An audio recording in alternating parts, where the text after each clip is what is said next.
साथ में आपके शिखा ठाकुर। बुलेटिन की शुरुआत एक बड़ी खबर के साथ। आप कांग्रेस की अहम बैठक खत्म हो चुकी है। सीट शेयरिंग पर आप और कांग्रेस के बीच ये बैठक हुई। मुकुल वासनिक के घर पर ये बैठक करवाई गई है। अच्छे माहौल में बातचीत हुई है। मुकुल वासनिक की तरफ से ये बड़ी जानकारी साझा की गई है। कुछ समय में सब कुछ फाइनल हो जाएगा, मुकुल वासनिक ने कहा है। इंडिया गठबंधन के नेताओं के साथ बैठक अच्छी रही। तो लगातार मुकुल वासनिक के घर पर ही जेडीयू, आरजेडी और आज आम आदमी पार्टी के नेताओं की बैठक हुई है। सीट शेयरिंग को लेकर के जो फॉर्मूला है वो तय किया गया है। मुकुल वासनिक के घर के पास से ये तस्वीरें आप देख रहे हैं।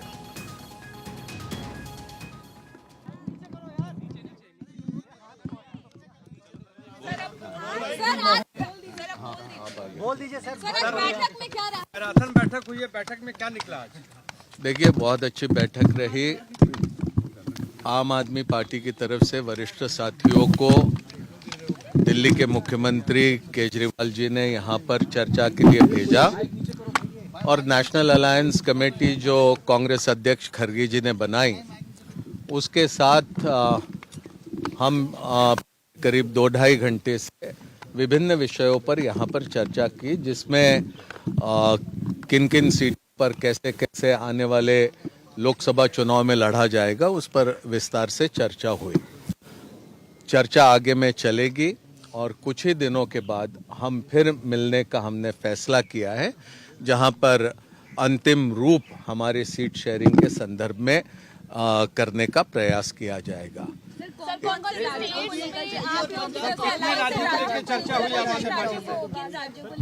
देखिए, चर्चा हमारी विभिन्न विषयों पर हुई है।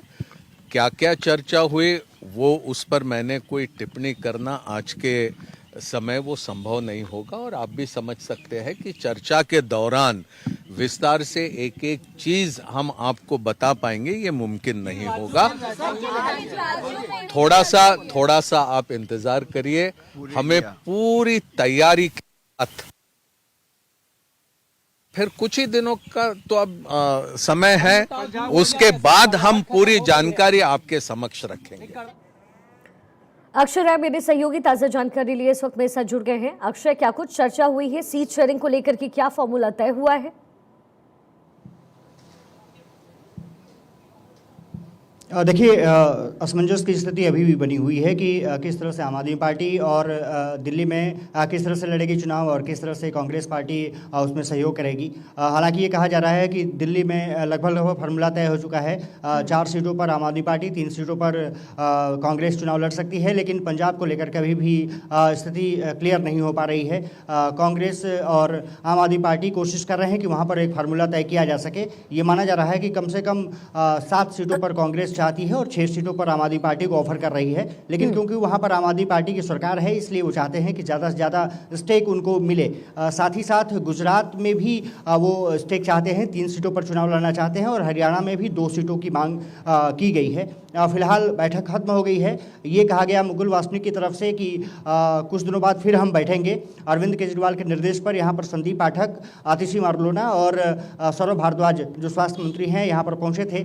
लगभग 3 घंटे ये बैठक चली है और बैठक में कोशिश ये है कि इंडिया अलायंस के जो घटक दल हैं उसको साथ में समन्वय के साथ लिया जा सके। लेकिन फिलहाल अभी पंजाब को लेकर कशमकश जारी है। ये कहा जा रहा है कि एक बार और फिर से बैठक होगी। ये जो टीम जो गठन की गई है कांग्रेस की तरफ से, उसके और आम आदमी पार्टी के बीच में जो चर्चा हुई है तीनों नेताओं का, सौरभ भारद्वाज, आतिशी मारलोना और संदीप पाठक, वो जाकर के अरविंद केजरीवाल से 1 to 1 ये बताएंगे कि क्या कुछ चर्चा हुई है, किस तरह से जो कमेटी ने क्या कुछ फार्मूला दिया है, और उसके बाद अरविंद केजरीवाल तय करेंगे कि किस तरह से आगे बढ़ना है। तो इसीलिए एक बार फिर से माना जा रहा है कि आम आदमी पार्टी और जो नेशनल अलायंस कांग्रेस ने बनाई है उसके बीच में बैठक फिर से होगी और उसके बाद सीट शेयरिंग का फार्मूला फाइनल किया जा सकता है। लेकिन फिलहाल जो सूत्रों के हवाले से खबर आ रही है कि 7 सीटों पर कांग्रेस ने ऑफर किया है, 6 सीटों पर आम आदमी पार्टी वहां चुनाव लड़े, 3 सीटों पर यहां पर कांग्रेस लड़ने के लिए तैयार है, 4 सीटें आम आदमी पार्टी को दी जा सकती है। गुजरात में 3 सीटें और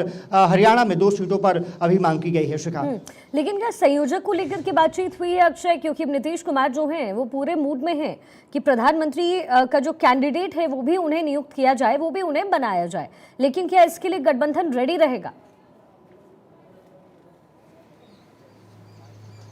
और देखिए बिहार को लेकर के कहीं ना कहीं बहुत कशमकश की स्थिति है, वेट एंड वॉच की स्थिति चल रही है और जिस तरह से जेडीयू की तरफ से लगातार शिखा बयान आ रहे हैं वो कहीं ना कहीं कांग्रेस को वेट एंड वॉच की स्थिति में ला करके खड़ा कर दिया है। वाम दल लोगों की भी यही राय है कि थोड़ा सा वेट किया जाए, क्योंकि अभी जेडीयू की तरफ से जो कुछ बातें आ रही हैं कि 17 सीटों पर वो कम से कम चुनाव लड़ना चाहते हैं, जो पहले 16 सीटें थी और उसके बाद बचती हैं कुल अगर देखा जाए तो 17 सीटें आरजेडी चाहती है, तो 4 से 5 सीटों पर कांग्रेस और 2 सीटों पर वाम दलों के लिए जगह बनती है। लेकिन अब साफ तौर पर है कि 40 सीटों में से कौन किस तरह से बढ़ेगा उसको लेकर के अभी भी असमंजस की स्थिति है और जिस तरह से जेडीयू नेताओं की तरफ से लगातार बयानबाजी आ रही है वो कहीं ना कहीं परेशानी खड़ा कर रहा है। लेकिन इंडिया अलायंस के जो कांग्रेस क्योंकि प्रमुख पार्टी है वो ये मानती है कि सब कुछ सही हो जाएगा, थोड़ा सा इंतजार करना होगा और 15 से 16 जनवरी का समय बताया जा रहा है जब सभी सहयोगी दलों से चर्चा हो जाएगी और उसके बाद फाइनल मुहर लगेगी। ये कहा जा रहा है कि जेडीयू नेताओं के साथ ही जल्द ही बैठक होगी। लेकिन केसी त्यागी का आज जिस तरह से बयान आया, जिस तरह से जेडीयू नेताओं के लगातार बयान आ रहे हैं कि हम तो मजबूत स्थिति में हैं वहाँ पर और हमको ज़्यादा सीटें मिलनी चाहिए, आरजेडी कांग्रेस और वामदल फैसला करें कि वो किस तरह से चुनाव लड़ना चाहते हैं। तो साफ तौर पर है कि वहाँ अभी स्थिति थोड़ी सी असमंजस की बनी हुई है। खिचड़ी कब तक पकेगी और कैसे पकेगी इस पर सभी की नजरें हैं। चलिए ठीक है अक्षय, बहुत बहुत शुक्रिया इस तमाम जानकारी के लिए। आप लगातार नजर बनाकर रखें। और इसी बीच एक और बड़ी खबर मिल रही है, मालदीव्स को लेकर के भारत का जो रुख है वो बेहद सख्त हो गया है। विदेश मंत्रालय ने मालदीव्स के राजनयिक को तलब भी किया है। मालदीव सांसद की